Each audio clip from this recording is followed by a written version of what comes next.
Buenas tardes a todos. Tenemos hoy en Saca tu Voz con nosotros a Ángel Cabezos Domínguez. Bienvenido, Ángel. Muchísimas gracias por estar aquí.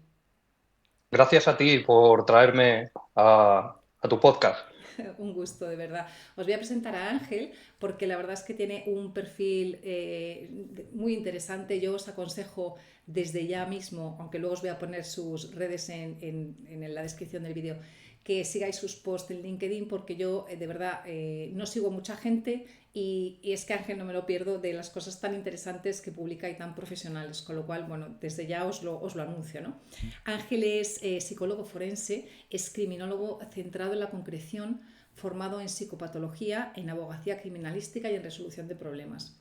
Del resultado de esos intereses, él realiza dos tipos de trabajos fundamentalmente. Analizar causas criminales, defendiendo las conclusiones en sala, y por otra parte interviene en conflictos familiares con menores cuando la gravedad de los hechos supera a otros profesionales. Y justo antes de entrar precisamente, digamos, en antena, entrar en vivo, estábamos hablando Ángel y yo de lo complicado, ¿no? Que son esas situaciones en las que una familia o una persona en concreto se puede encontrar ya desesperada sin recursos ante un problema o un drama que haya sufrido, ¿no? Entonces, quizá Ángel, lo primero que te pediría precisamente sería que nos explicaras un poquito para la gente que, como yo, antes de conocerte, no sabía ni que existía, ¿no?, este tipo de recursos, qué es lo que tú le ofreces, ¿no?, a estas personas que se encuentran en esta situación, a lo mejor a veces, pues eso, muy, muy desesperada, ¿no?, ante un drama que han sufrido, que puede ser de abuso, puede ser de maltrato, puede ser miles de tipos, ¿no? Pero a lo mejor centrándonos un poquito en los temas que más trato yo de maltrato en la infancia, en la adolescencia, pues quizá explicárselo a la gente, ¿no? Para que simplemente conozcan, ¿no?, que tú ofreces este recurso, ¿no? Muchas gracias por haberme traído y por darme la A oportunidad ti. de que hablemos. Como bien dices, es al final ofrecer un recurso siendo consciente de cuáles son las necesidades y las carencias que tienen las familias en los que están teniendo un problema grave. Un conflicto intrafamiliar, para que nos hagamos una idea, mueve todos los cimientos de una persona.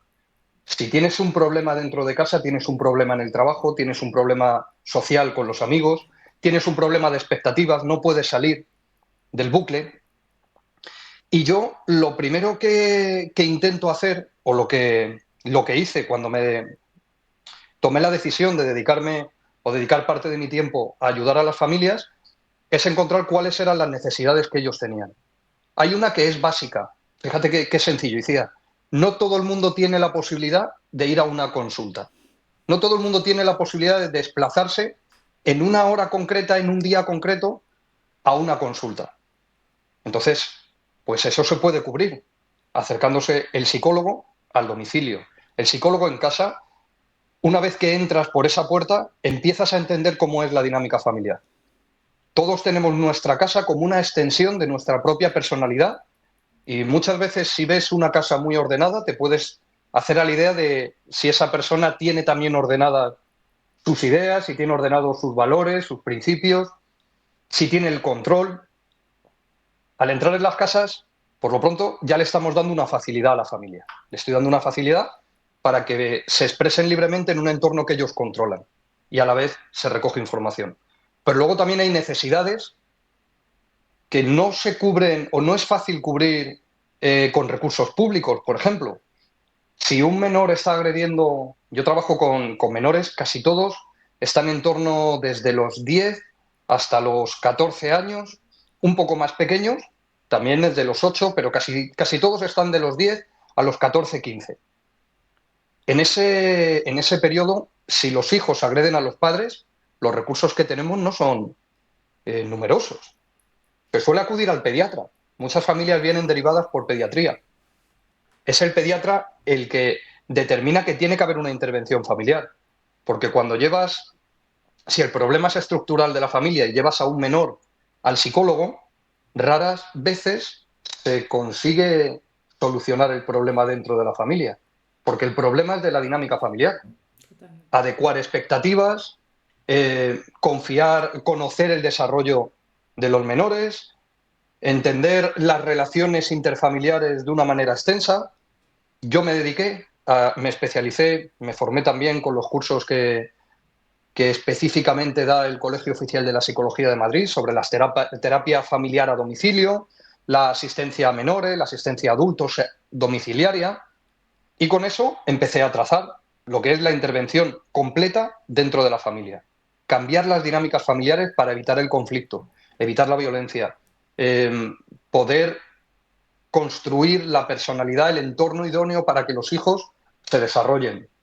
Y eso es una de las principales líneas de trabajo que tengo. Selecciono muy bien las familias porque intento... Hay muchísimos profesionales y muy buenos profesionales. Hay en casos que cualquier profesional que hiciese más o menos lo mismo puede ayudar. Por eso yo me centro en los casos en los que la familia ya ha buscado toda la ayuda y nada ha funcionado. Entonces lo intento coger. Si no puedo solucionar, si no puedo ofrecer herramientas para el caso, para su caso particular, seguramente puedo hacer un análisis de los riesgos, de las fortalezas, para buscar un recurso que les ayude. Pero intervengo en las familias con mayor conflicto. Esa es una de las principales líneas que me has apuntado. Eso implica mucho. Trabajar en... Mira, tengo sobre todo varias líneas. Una de ellas son adopciones internacionales. Niños adoptados internacionalmente suelen tener, aparte de alguna patología, traer, hay en determinados países determinadas zonas de adopción donde el síndrome alcohólico fetal, el síndrome del espectro alcohólico fetal, pues tiene mayor prevalencia, y al final tenemos menores que no han sido diagnosticados o que son diagnosticados y hay que enseñar a la familia cómo va a ser convivir con ellos. Pero también tenemos muchísimos menores que vienen de instituciones, adopciones internacionales, mucho síndrome de abandono, una ira reactiva que cargan contra los padres y desestabilizan absolutamente las familias. Eso es una de las líneas que más trabajo. Y luego están las líneas de abusos sexuales infantiles, maltrato y conductas que, sin estar penalizadas, relaciones familiares que sin haber pasado por una judicialización, entrarían dentro también del maltrato. Es decir, conductas de los padres, padres, madres, que podrían estar englobadas dentro del maltrato, pero que no hay forma de obtener una evidencia para judicializarla. Y como no se puede actuar con la herramienta más poderosa o más tajante que puede ser el juzgado, hay que intentar encontrar las herramientas para que el riesgo que tienen los menores de que ese maltrato, esa forma de relacionarse con ellos termine afectando a su personalidad, no se dé. Esas son las dos líneas en trabajo con familias a las que me dedico. Madre mía, Ángel, es que podría estar aquí toda la tarde preguntándote, porque me parece de verdad tan absolutamente fundamental lo que haces, o sea, y lo que tú dices, o sea, es que has tocado, todo lo que nos has mencionado, es que son situaciones tan graves, ¿no? Y tan complejas donde cualquier otra persona, bueno, a mí me ha pasado, ¿no? El propio psicólogo, la propia psicóloga, no querer entrar en mi caso de abuso, como dejarlo como sin, que no querer darle importancia por no entrar ahí, con que esto que me estás contando, que es que son casos ya, lo que tú dices, que es que otros psicólogos u otros recursos no han podido con eso, meterte tú a tratarlo, wow, o sea, me parece de verdad, o sea, impresionante. Y mi pregunta es, o sea, ¿cómo lo haces? Porque es que yo me imagino, o sea, abunda tanto, ¿no? Por ejemplo, el tema de no ser capaz de tratar con tu hijo adolescente, de que tu hijo adolescente se violente contra ti como padre o como madre, o yo he oído en terapias en grupo, ¿no? O sea, casos de personas que han sufrido tanto, como tú decías antes, tanto maltrato verbal, psicológico, incluso físico, de su madre, de su padre, pero que nunca eso ha quedado, como tú decías antes, no judicializado de ninguna manera, y han sufrido enormemente después, ¿no? Ese trauma sobre esas personas y que siguen intentando resolverlo a día de hoy, que poder entrar en estas familias a tiempo para que ese menor no sufra de por vida unas secuelas, ¿no? Que luego estén condicionando pues, el resto de su vida, me parece que es vital, Ángel. O sea, ¿cómo lo haces? ¿No? ¿Cuál es la clave, digamos, para poder empezar a no sé, como decirte, a trabajar con las familias, ¿no? Porque me imagino que el ser experto en mediación familiar o en conflictos de parentalidad, ¿no? Te permite empezar de alguna manera, ¿no? O sea, para mí es un enigma total, ¿no? O sea, cómo empezar, digamos, a deshacer ese nudo, ¿no? Como tú dices, a recabar toda la información que te permita, pues no sé cómo lo llamas tú, hacer una terapia, no sé cómo se llama eso, ¿no? Terapia de familia o empezar a tratar, no sé si tratas con los menores por separado, luego con los padres por separado. O sea, me parece muy, muy complejo, la verdad. Me vas a permitir que empiece respondiéndote por lo último que has dicho. A mí hay algo que... hay una frase que es en la base de la medicina, lo de ante todo no hagas daño. Sí, El ante todo no hagas daño sí. lo llevo muy a rajatabla. Mm, Si un menor ya tiene problemas, que estamos hablando de niños, no estamos hablando de chavales que tienen ya sus 17 años y puedes llegar a racionalizar con ellos y hacer un psicoanálisis. Estamos hablando de un niño. Si un sí, niño ya presenta problemas, en mi caso, cada psicólogo actúa de una forma, sí. pero en mi caso intento limitar al máximo la intervención con él. Ok. Porque cuando un niño está las 8 horas de colegio sometido a la disciplina que imponemos los adultos en un marco normativo, sales de ahí, entras en casa y estás a la disciplina de los padres. Y luego el control informal de la disciplina de la sociedad. No sales al parque y haces lo que quieres. Sí. Es decir, ya estás sometido a una disciplina. Si entramos en, y esta es mi opinión, cada profesional lo actúa de otra forma. Si entramos en casa y está teniendo un problema de comportamiento, un problema de conducta, me es más fácil intervenir con el padre o con la madre que con el niño, porque así descargo al niño de responsabilidad. El niño muchas veces son reactivos, Sí. reaccionan a la conducta, a la manera de enseñar, a lo que se le dice. Bueno, pues si intervengo con la persona que es adulta, y ahora te voy a decir una frase que esa me encanta, si intervengo con la persona que es adulta, pues obtenemos un cambio en el niño, porque el niño es reactivo. Totalmente. Si tuviese 25 años, no. También es reactivo, pero ya puede ser independiente, incluso si quisiera se iba de casa y se cambiaba de país. Sí. Pero un niño no. A mí hay una frase que me encanta, que yo la suscribo. Cuando se pone un niño malito, ¿no? Un hijo, dices, ojalá me pasase a mí, que lo que le tenga que pasar malo a mi hijo me pase a mí. ¿Vale? Pues ahora te pasa a ti. Todo eso que decimos de ojalá me pasase a mí, que yo lo gestiono. Muy bien, pues gestiónalo tú. Es decir, ¿quieres que cambie tu hijo? Pues asume el cambio tú. Qué bueno. Esfuérzate tú. Cambia tú tu manera de vivir para cambiar a tu hijo. Y eso fractura completamente. Totalmente. Porque la gente no está dispuesta a eso. Si estás teniendo un problema, un ejemplo, si estás teniendo un problema porque los sábados cuando se sale de casa a comer, el niño entra en una explosión porque no se quiere vestir con lo que tú le dices, bueno, a lo mejor nos tenemos que plantear que a lo mejor el sábado, a esa hora que tú quieres comer, pues no es la adecuada. Ya, pero ¿cómo voy a cambiar yo los sábados? Es que los sábados siempre hago esto. Bueno, vale, pues entonces los sábados siempre pasará esto. Tienes que asumir unos cambios. Y el adulto, por mi experiencia, llega un punto en el que ya se niega a cambiar. Dice, mira, yo ya aquí no doblo más.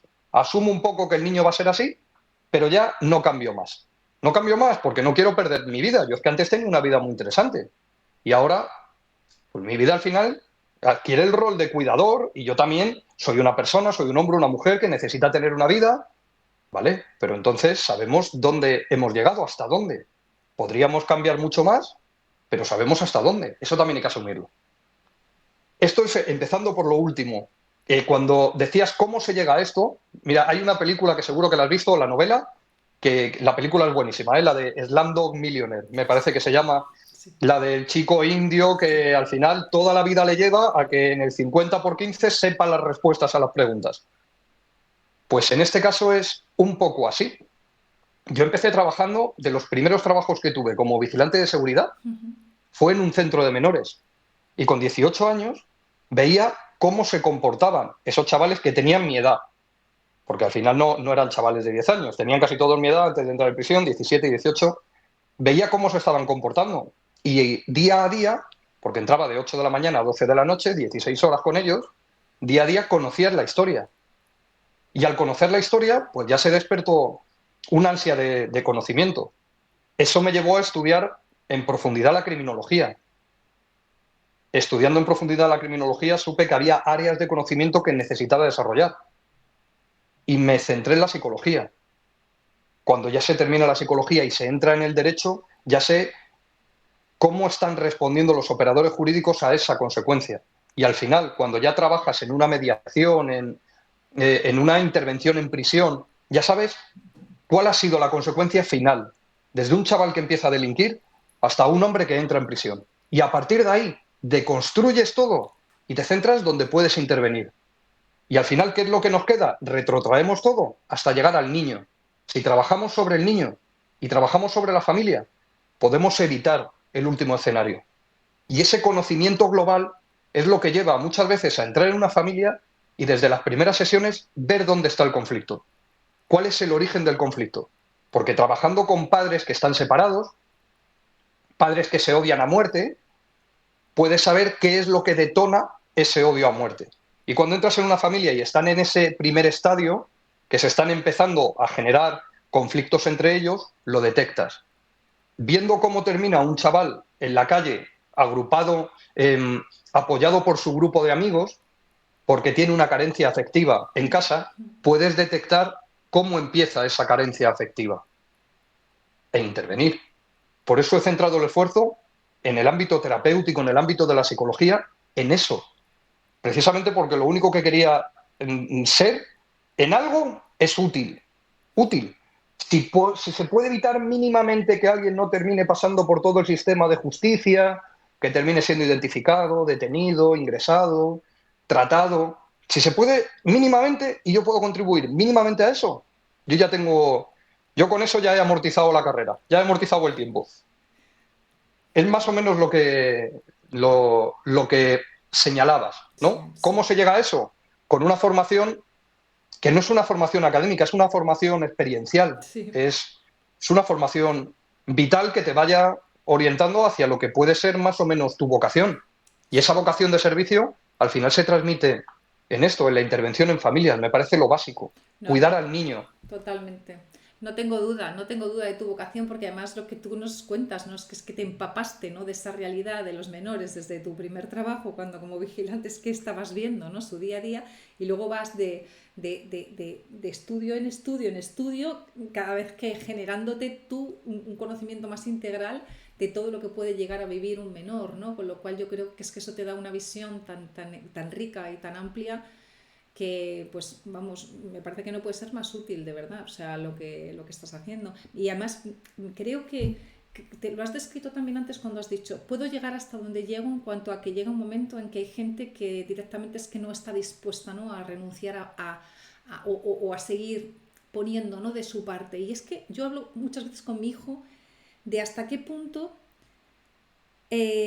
las creencias que traemos, ¿no? Tanto culturales como sociales como familiares, son una especie de cadenas, ¿no? que te atan, ¿no? En vida y que eso te impide muchísimas veces, por más que veas la evidencia de que algo no está funcionando porque arrastras esas creencias, de cambiar. ¿No? O sea, antes de liberarte de esas creencias y sentir que entras en una especie de vacío, ¿no?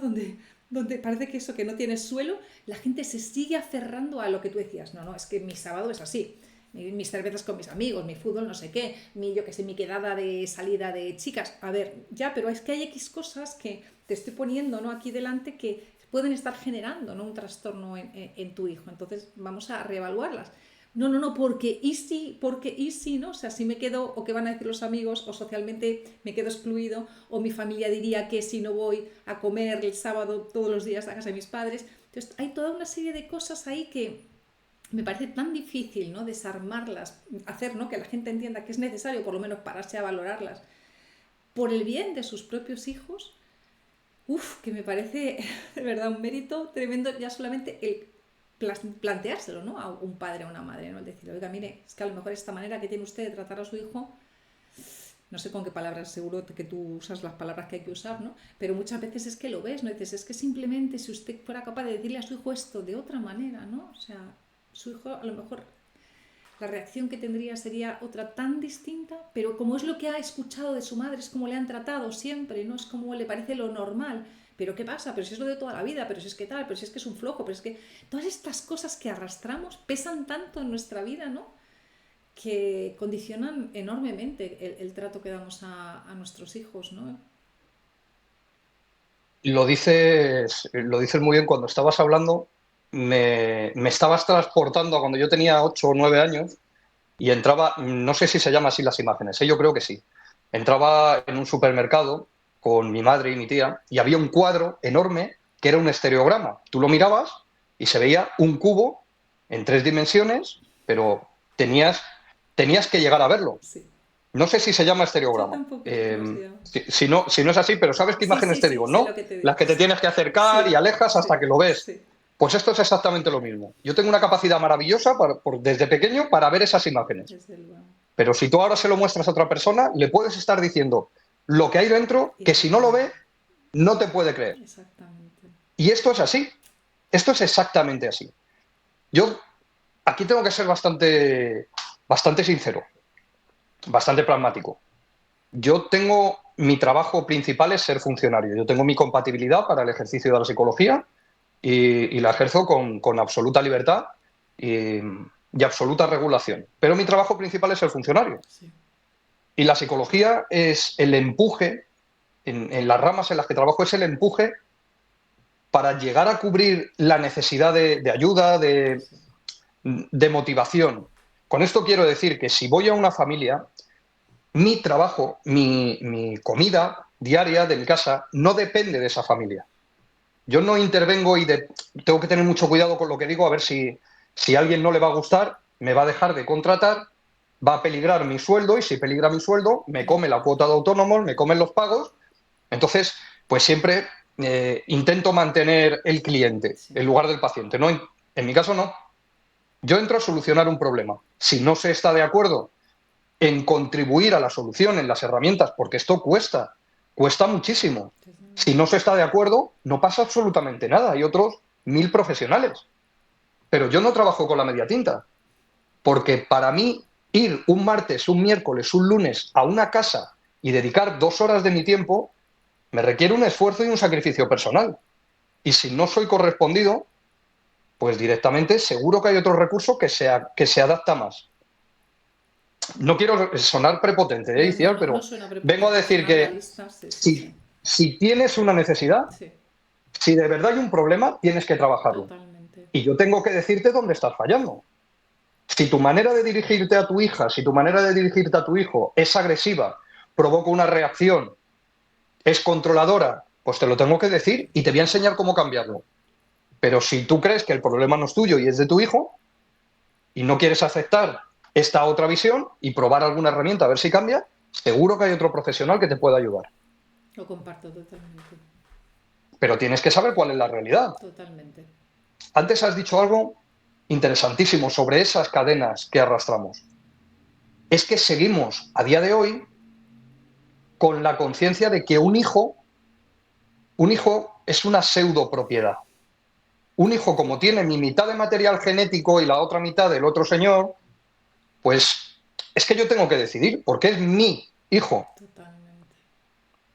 Yo hay muchas veces que resulto muy frío, y me lo han dicho, porque cuando hablo de los hijos hablo del menor, el menor y progenitores. Primero, para no herir la sensibilidad de padre-madre, progenitores, y progenitores engloba a todos, cada uno se lo lleva a su idea, y el menor, porque, claro, tenemos una responsabilidad de cuidado, pero es que siendo padres, nuestro hijo, que es pequeñito, en un caso de separación, por ejemplo, nuestro hijo no es nuestro amigo. No podemos decirle a nuestro hijo lo que nos dé la gana o sincerarnos con él, porque no es nuestro amigo. Tenemos que estar siempre con una actitud vigilante de evitar los peligros que él todavía no puede entender, pero con la suficiente disposición de dejar que asuma los riesgos. ¿Cómo controlas eso en las personas? ¿Me entiendes? Es Totalmente. ¿cómo hacemos que una madre o un padre entienda que un hijo, que ha tenido un hijo, ya es una persona independiente Absolutamente. desde que nace, Absolutamente.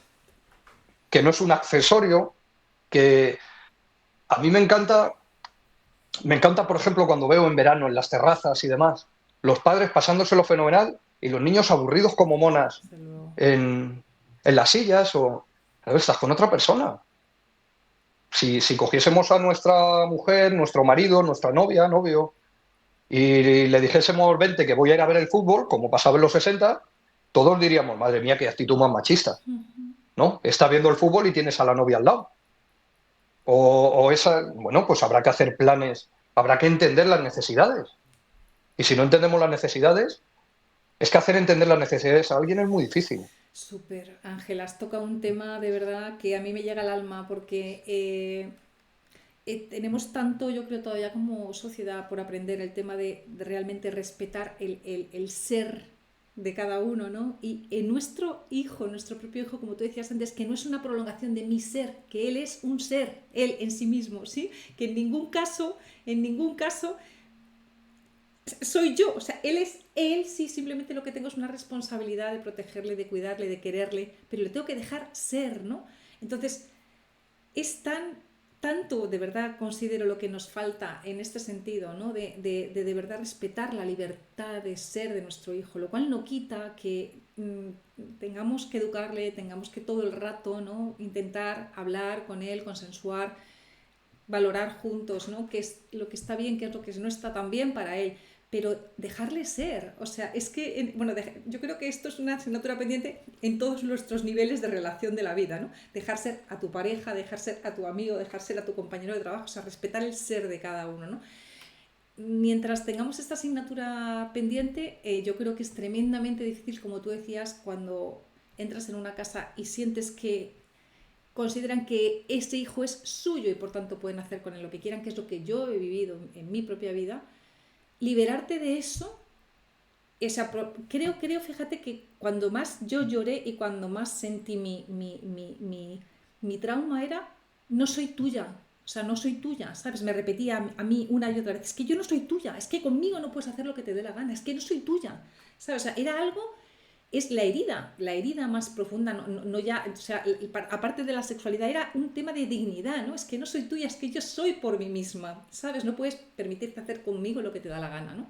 Entonces, si un padre o una madre pudiera simplemente entender esto tan sencillo, o sea, no puedes pensar por él, no puedes decidir qué le gusta. Mira, yo me acuerdo cuando mi hijo era pequeño, que me hizo muchísima gracia, porque un día le digo, pues él venía sacando en matemáticas 10 9 10 9 10 9 siempre, y de repente pues en un curso pasó a, pues no sé, yo qué sé, un 5 un 6 un 7 y de repente le digo, vale, pero ¿qué está pasando con las matemáticas y tal? Y me dice, pues mamá, que no me gustan las matemáticas, y me quedo así. Y le digo, pues sí, sí que te gustan las matemáticas, Rey, pero si tú has estado teniendo... Y se me queda así y me dice, mamá, yo sé lo que me gusta y lo que no me gusta, y no me gustan. Entonces me quedó tan claro que pensé, mami, pero ¿quién soy yo para decirle a él qué le gusta y qué no le gusta? O sea, él es una persona en sí misma que sabe qué le gusta y qué no le gusta, ¿no? Pues en algo tan sencillo como esto, ¿no? Que los padres eso nos permitimos, ¿no? Decirle a nuestro hijo qué te gusta, qué no te gusta, si tiene frío, si tiene calor. No, no, no, él ya sabe si tiene frío, si tiene calor o si le gustan las matemáticas o no, ¿no? Entonces, empezando por cosas así de básicas, deberíamos repensarnos todos mucho, creo, ¿no? Nuestra función, cuál es de verdad nuestra función como padre, como madre, ¿no? Realmente cuando tratamos con nuestros hijos. Y a partir de ahí, pues claro, construir absolutamente todo lo que tú estás contando, que me parece que es, o sea, absolutamente decisivo, y es que no te puedo admirar más de decir, Dios mío, de mi vida, o sea, qué complicado, o sea, me parece súper Mira, valioso. hablas, transmites con mucha empatía y con humor y con positividad un relato, una vivencia. A mí me pone los pelos de punta, porque estás relatando lo que es el sentimiento de cosificación, de instrumentalización. Totalmente. Yo quiero apuntar que todos los padres terminamos pagando la cuenta. Lo que le hacemos a un hijo con 5 años, con 6, con 7, no te preocupes que en algún momento ese hijo o esa hija va a hacer una suma y le va a salir un resultado.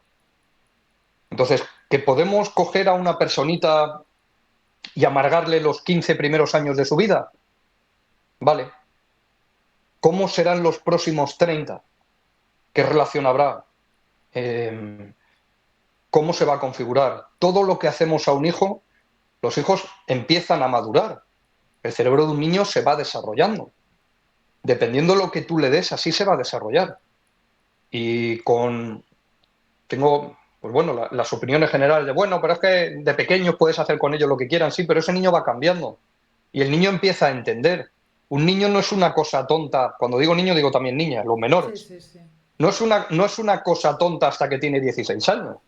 Un niño con 8 años sabe quién le quiere, quién no le quiere, quién le hace sufrir, quién le gusta, quién le da cariño y quién le regaña sin motivo. Y a partir de ahí empieza a configurar la visión que tiene del padre. Esperar cambiar la relación con un hijo cuando el hijo ya sea una persona, eso es un estilo tradicional de educación, ¿no? De, bueno, los hijos, a mí me da exactamente igual cómo sea el niño, ya cuando el niño sea más mayor, pues voy con él con la bici o me lo llevo a hacer una acampada. Cuando sea mayor, pues si no generas el vínculo y no empiezas a trabajar el apego desde el momento en el que sale del vientre, pues luego vas a pagar la cuenta.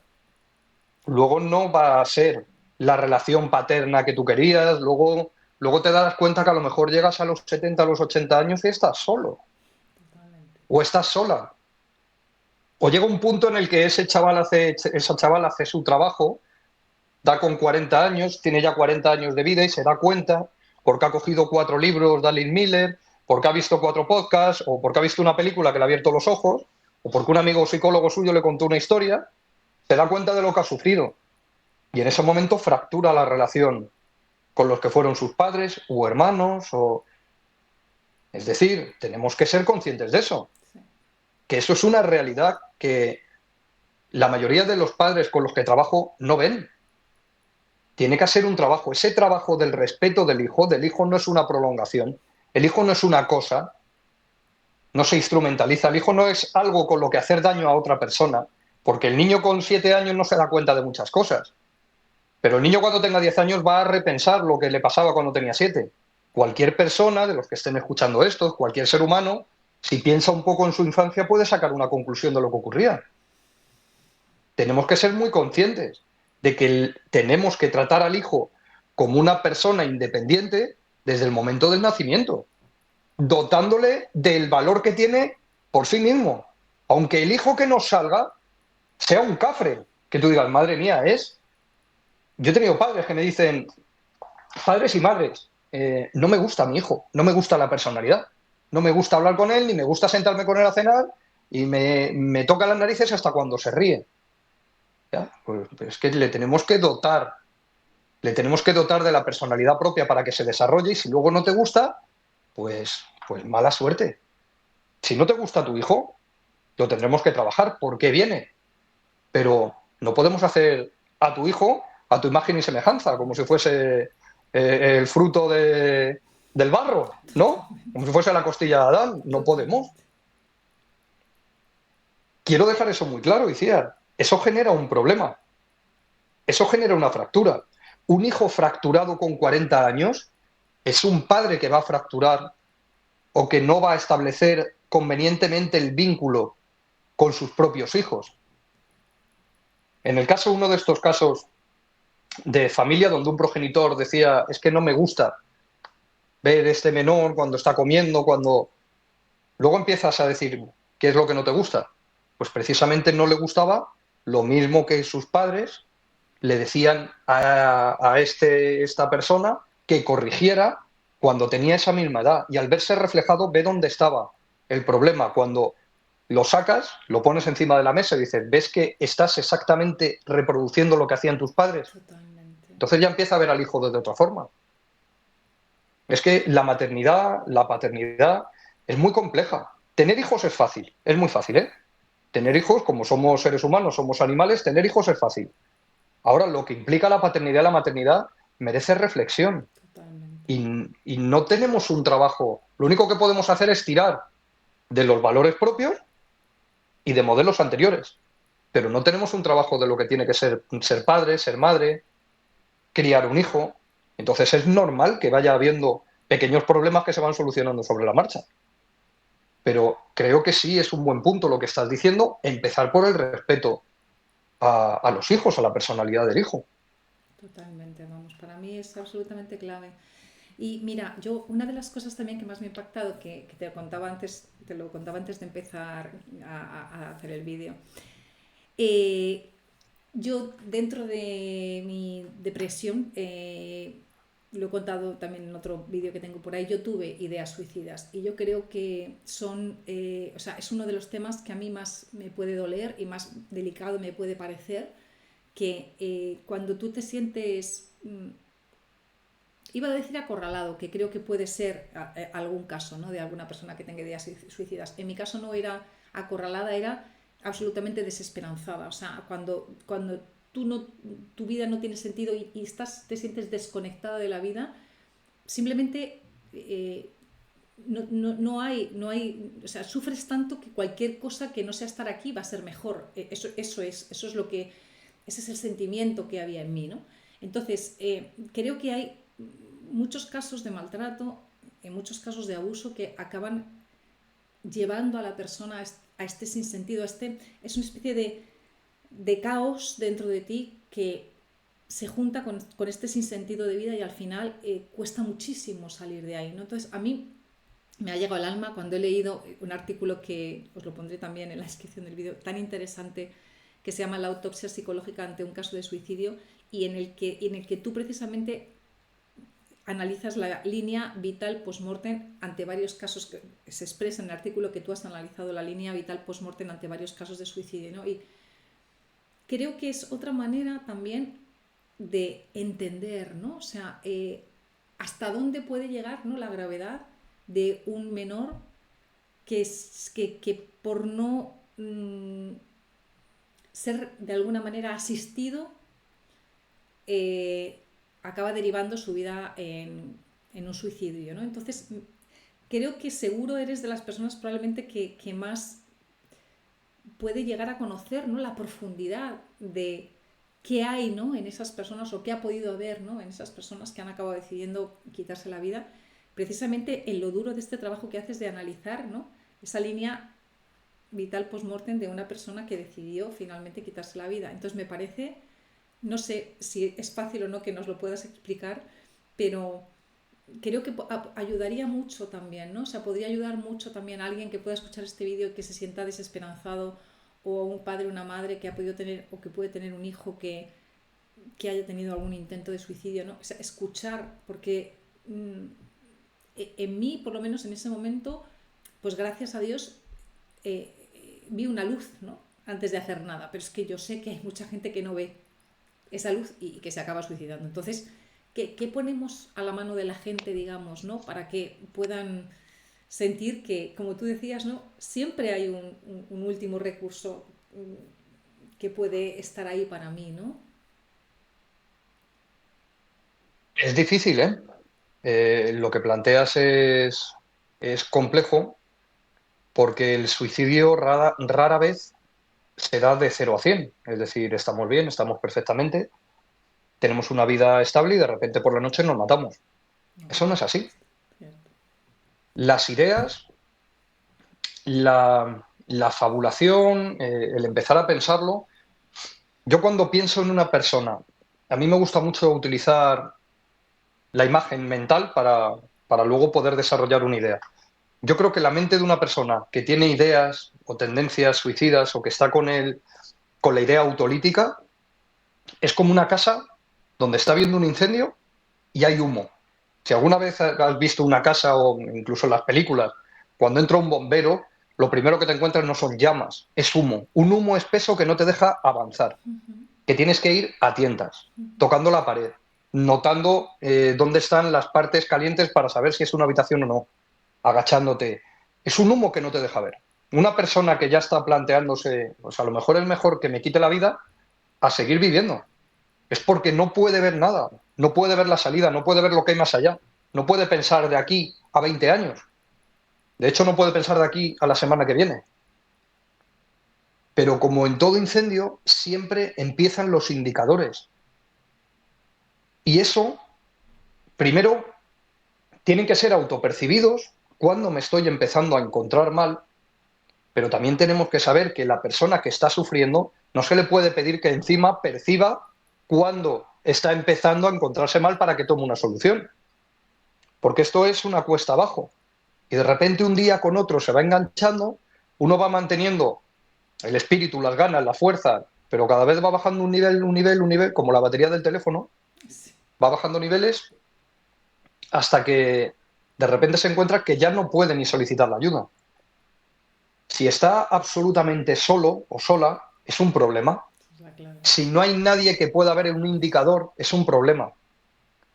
Pero casi todos, no todo el mundo, evidentemente esto, cada caso es individual, pero tiene un núcleo de amigos o trabajo o familia o conocidos que pueden empezar a ver un deterioro y hay que alarmar, hay que alertar sobre eso, hay que hablarlo directamente.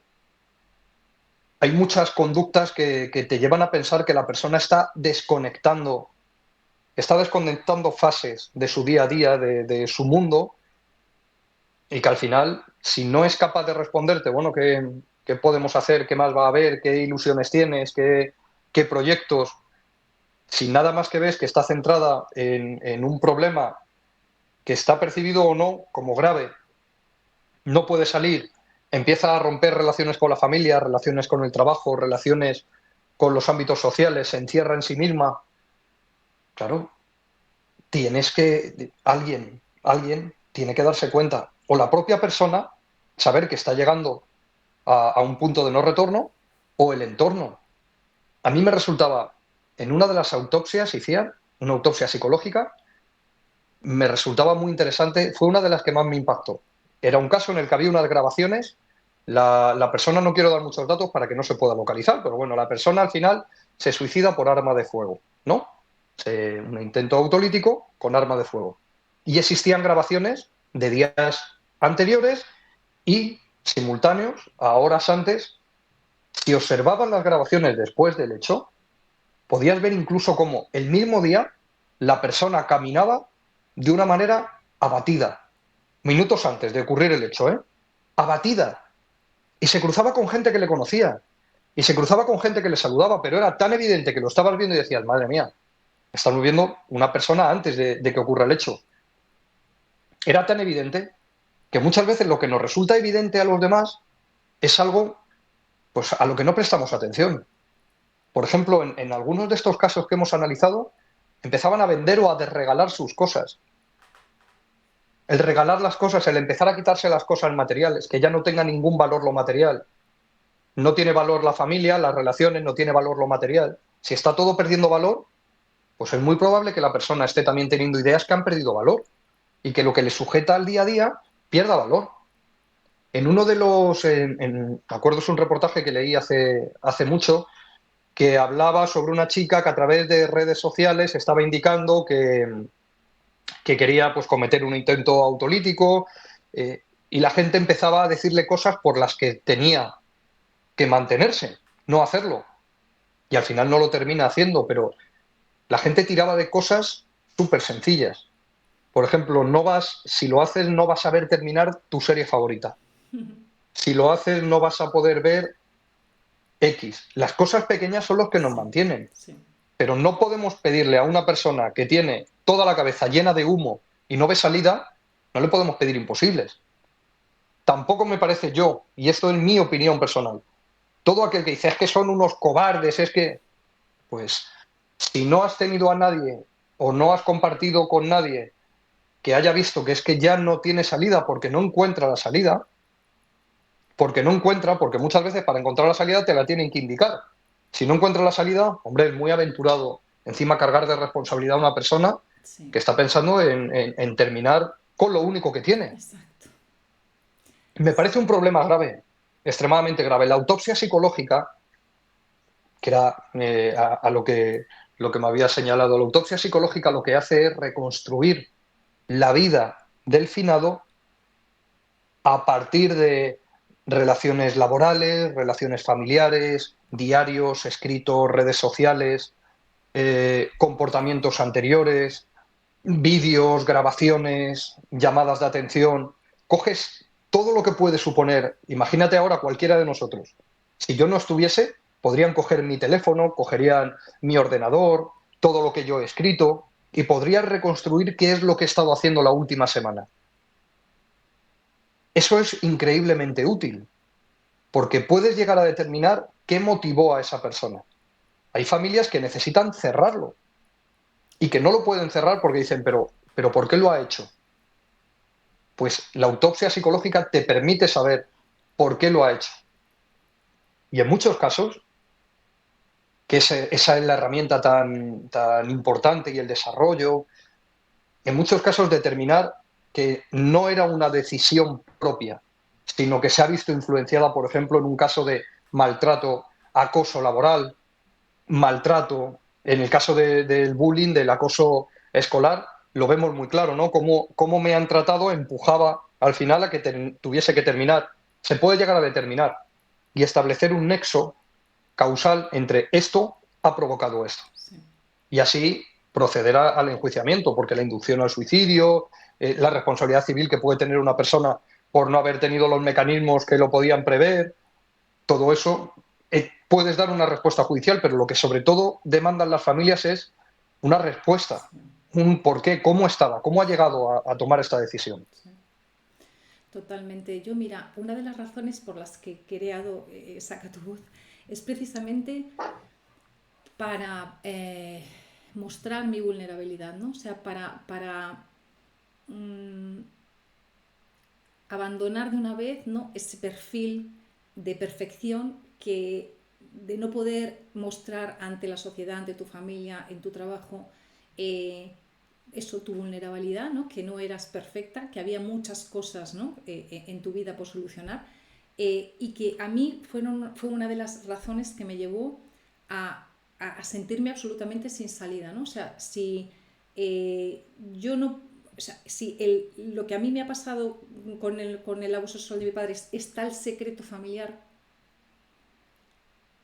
que me siento atada de pies y manos, y además mi familia me acusa de loca de haberme inventado, y hacen teatro conmigo tratándome eso como si estuviera loca.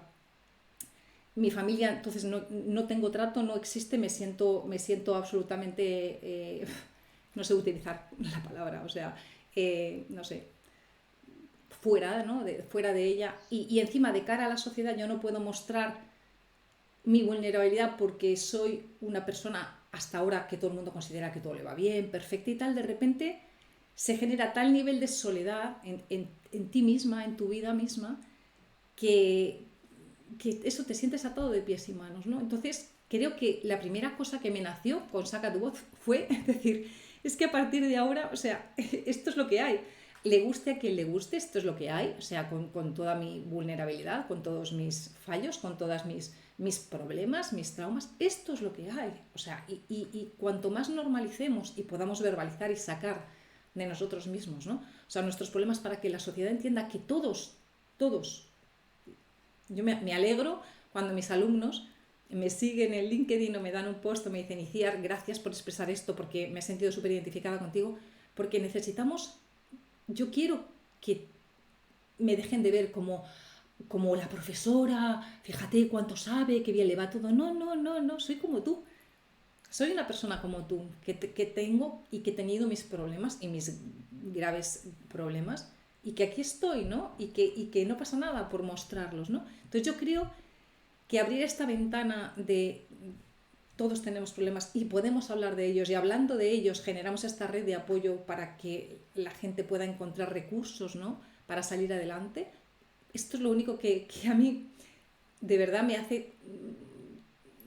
da vida, ¿no?, para generar estos vídeos y hacer Saca tu voz, ¿no? O sea, de verdad, el aceptar, asumir y disfrutar incluso nuestra vulnerabilidad, ¿no? O sea, decir, bueno, sí, me ha pasado todo esto, sigue habiendo cosas en mí que yo me sigo trabajando, y está muy bien que seamos conscientes y que lo hablemos y que lo normalicemos, lo naturalicemos, porque es eso, que abunda muchísimo más de lo que creemos, y que hay personas como tú que, hablando de ello, pues tenemos la posibilidad de decir, joder, es que mira, existe Ángel y que te está ofreciendo esta herramienta, que te está dando la posibilidad de hacer un cierre a lo mejor de una pérdida tremenda que has podido tener con un hijo o una hija que a lo mejor se ha suicidado. O sea, tienes estas herramientas, tienes estos recursos, ¿no? Si no lo hablamos, si no dejamos, pues eso, ¿no?, mostrarnos ante la gente con todas nuestras imperfecciones, pues al final no podemos tener esta red de apoyo, ¿no?, que entre todos sí que podemos generar, ¿no?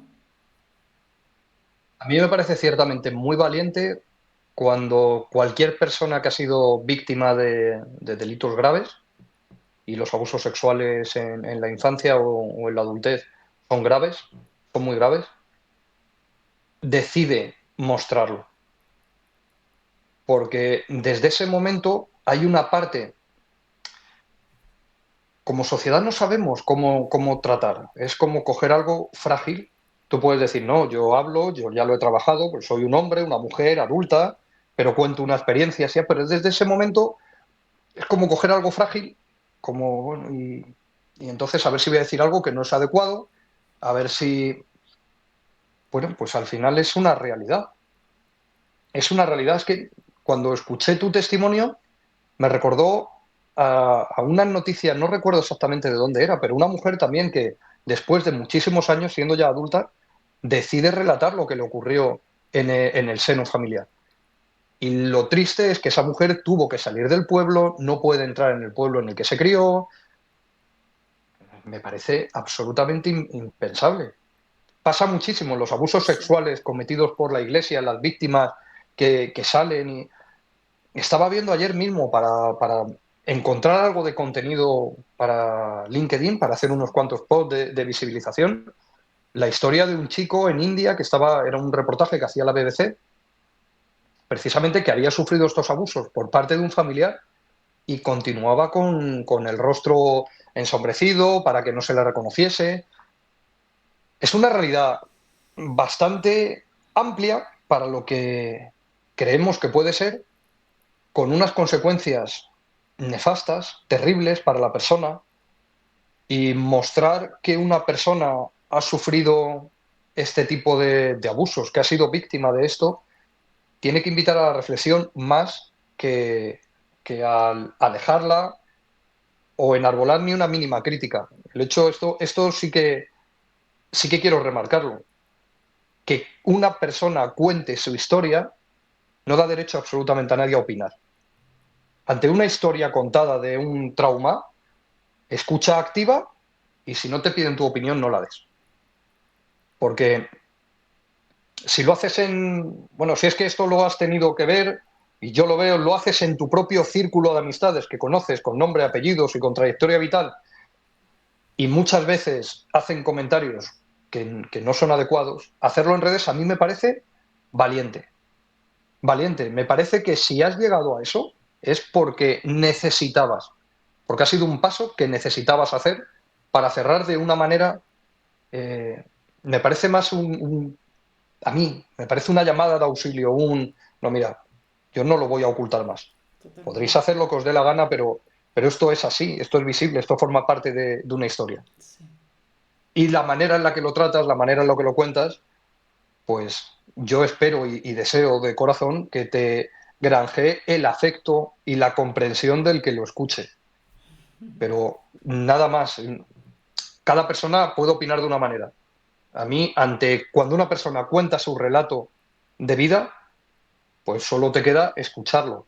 No todo es opinable, que muchas veces creemos que todo merece una opinión, no, no es opinable. Has abierto algo que me parece. Esta mañana estaba reflexionando sobre ello, de lo que ocurre en una familia cuando pasa, porque me ha entrado un caso y esta tarde he tenido que hablar con otro, pues con otra persona, con otro caso de abusos sexuales intrafamiliares, y estaba esta mañana pensando, digo, claro, pero ¿cómo? Tú piensas que tienes un marido, que tienes una mujer, que está todo bien, que están unos hijos, que no quieres cambiar nada en tu vida, y de repente dicen, esta persona ha hecho esto. No solo en abuso sexual infantil, también yo he tenido casos, por ejemplo, para que no sea tan directo o tan relacionado, en caso de homicidio, ¿no? Un homicidio además voluntario. Una persona de la familia que mata a otra persona y lo que planteaban es, ¿y nosotros qué hacemos? Porque realmente no creemos la historia que nos están diciendo. ¿Y qué hacemos? ¿Desconfiguramos la familia? Cuando pasan los abusos, el maltrato en la familia, o están en padres separados donde ya hay una animadversión o un deseo de que el otro no forme parte de la familia, entonces es muy fácil alejarlo, pero si está todo configurado, al final quien se ve absolutamente perjudicada es la víctima, porque dice, vale, pero en uno de estos relatos que he dicho que escuché ayer de la SER, donde las personas contaban su experiencia, una de ellas decía, cuando yo conté lo que me hacía mi abuelo, yo creía que ya no le iba a volver a ver, pero le he tenido que seguir viendo hasta ahora. ¿Me entiendes? Es cuando ocurre algo intrafamiliar, es muy complejo. Es muy complejo, es una aceptación hipercompleja y al final, lamentablemente, lo que relatas de es más fácil separar a uno que destruir toda la familia y disgregarla, pues al final eso termina repercutiendo en la víctima. Y vamos, cambia absolutamente la configuración de vida que tiene la victimología, el estudio de la víctima es apasionante, es apasionante. Yo te tengo que ser sincero, soy más aséptico, más crítico, tengo más capacidad analítica y soy más certero, no me dejo llevar tanto por los sentimientos cuando estoy trabajando sobre victimarios, porque los puedo entender, puedo comprender perfectamente cómo está ocurriendo, pero no empatizo. Sí. Puedo entender cuál es la motivación, pero no empatizo. Cuando trabajo con la víctima, eso me cuesta mucho más, porque me llevan los demonios. Entonces, mantener una posición mucho más relajada, más sosegada, más analítica, me cuesta mucho más. Es que cuando escucho el testimonio de una persona que ha sufrido, no lo trabajo aquí, lo trabajo desde el estómago. Y eso, por eso todos los posts que pongo y demás, tú dices, joder, qué árido es todo, siempre está hablando de... Claro, trabajo muy poco con lo que sienten las víctimas. Ya me cuesta hablar, por ejemplo, del maltrato infantil, de los hijos, de cosificar a un hijo, porque me mueven los sentimientos, pero ciertamente lo que expones, lo que has tenido que visibilizar la vulnerabilidad, eso al final es acercar al concepto de lo que es ser víctima de un delito, lo que es ser víctima y lo que es construir una vida a partir de ahí. Al final enseñas a otra persona cómo se construye a partir del trauma, que es necesario saber que se puede construir una vida, pero para ello hay que trabajar el trauma. Si no se trabaja el trauma, la vida se descoloca, se descoloca. Empiezan a aparecer problemas, no sabemos de dónde vienen hasta que rascas, rascas, rascas y lo encuentras. Totalmente. Así es. Yo, mira, cada vez me doy perfectísima cuenta de que cada vez que lo verbalizo, da igual, sabes qué aspecto, sea en una conversación contigo, o en un vídeo que hago yo sola, o con un amigo, o con alguien que me pregunta, yo sé que cada pequeña palabra que sale con relación a ese tema, yo sigo sanando. O sea, soy súper consciente, ¿sabes? O sea, yo creo que el poder de la palabra es brutal. Y el poder de la palabra en la que estás comunicándote con otro, ¿no? Y simplemente con ese otro encuentras un espacio sana, o sea, de por sí sana. Entonces, me parece pues eso, ¿no? Que el hablarlo, el poderlo hablar, es sanador para cualquiera, ¿no? Y el escucharlo, ¿no? Y el sentir eso, no estoy solo en esto, es que hay mucha gente, ¿no? Con estas Mira, vivencias aporta. Iciar, estuve, creo que fue el año pasado o el anterior, yo creo que fue el pasado, estuve haciendo un taller de criminología, ¿vale? Un taller donde personas que no eran expertas, pues eran mujeres y hombres que les interesaba la criminología, pero que no eran expertas, que simplemente iban a un taller del Centro Cultural en Arganda, Arganda del Rey, y eran personas que tenían interés en la criminología. Y el aspecto que le di fue mostrarle lo más sórdido, no era analizar, no era criminalística, no era sacar huellas, era mostrar lo más sórdido, con ejemplos reales. Por ejemplo, si hablamos del abuso, pues vamos a ver documentales, vamos a exponer temas para charlar, y yo que sé, lo más positivo que me puedo llevar de ese taller fue que después de estar visibilizando qué era el abuso, cómo se daba, ver testimonios además muy duros de maltrato, de abuso, de diferentes medios, una de las personas llegase a decir, no expresó a quién, pero llegase a decir, y era una mujer ya mayor, dice, he tenido el valor de coger a mis hermanos y contarles un episodio que sufrí yo. Abusaron de mí en la calle cuando era pequeña. Y eso me ha acompañado toda la vida y nunca jamás he tenido la voluntad de decirlo o la fuerza hasta que he visto lo que era un abuso, el daño que puede llegar a hacer, cómo se ramifica por la personalidad. Quiero decir, cuando tenemos conciencia de lo que estamos sufriendo, lo pensamos. A mí me ha ayudado mucho, las tengo ahí, señalo a la parte del escritorio porque tengo los libros de Alice Miller ahí. Alice Miller no es que fuese una maravillosa persona, no me lo parece, porque luego a su hijo le hizo todo lo que en sus libros dice que no hay que hacer. Entonces me parece maravillosa la historia del hijo, de cómo Alice Miller que era una psicoanalista, psicóloga. Al final, todo lo que no había, cómo había que educar a un niño, precisamente es cómo estaba educando al suyo. Pero quitando eso de las cosas que dicen, por tu propio bien, el cuerpo nunca miente, el drama del niño dotado, me parece que es, no lo tengo ahora mismo aquí. ¿Cómo explicaba las relaciones familiares, cómo se daban las situaciones de abuso, de maltrato, de negligencia, la educación del castigo? Hacía abrir muchas partes. Yo me acuerdo cuando estaba leyendo, es que no somos conscientes de eso, por eso la lectura es tan buena. Estaba leyendo sobre cómo se educan a los hijos y lo único que podía hacer es llevármelo a cómo me educaron a mí.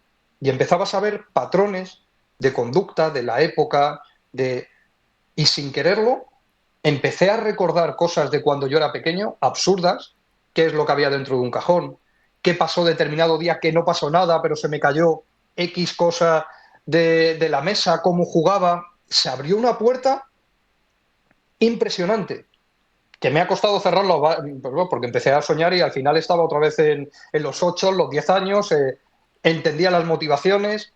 Quiero decir, este ejercicio de hablar del abuso, de hablar de una experiencia, puede ayudar a que se abran puertas Sí, en otras personas que estaban cerradas, porque no estamos diciendo, evidentemente, si somos occidentales, somos de España, pues no vamos a ser niños de la guerra. Pocas personas habrá que hayan sido niños de la guerra los que han matado a sus padres, les han dado un fusil y les han obligado a ir a hacer la guerra. Ese caso no lo vamos a tener. Pero es que estamos hablando de abusos sexuales o de maltrato en el seno de la familia. Y eso tiene una prevalencia altísima, porque todos tenemos una familia. Todos. Y si no has tenido familia y has estado en un centro, también te ha cuidado alguien. Todos hemos tenido un proceso de crecimiento. Que se haya dado alguna conducta. Es que con los propios pacientes me pasa muchas veces. Cuando empiezo a indagar, ya cuando tenemos una relación terapéutica amplia, es decir, ¿ha habido alguna vez alguna conducta sexual que haya sido inapropiada? Joder, muchísimas mujeres y hombres tienen, tienen parámetros, han ocurrido conductas sexuales inapropiadas. Aunque sea en el proceso de descubrimiento propio de los 13, los 14 años, bien, sí, pero es que casi todo el mundo tiene una historia. sí. Eso es increíble porque eso configura luego mucho cómo nos relacionamos, qué miedos podemos tener, nos configura mucho. Muchísimo. Creo, no, no soy nada psicoanalista, no, no me gusta, no, no me gusta como disciplina, Sí, pero sí creo que nos tenemos que pensar, tenemos que hacer un trabajo con nosotros, que siendo optimistas podemos estar con nosotros mismos unos 80, 90 años. Y creo que tenemos que trabajarnos, porque luego si no nos trabajamos tenemos... Esto es como cuando tiras una piedra al río que empieza a hacer círculos cada vez más grandes, tenemos un impacto sobre los demás que nunca medimos.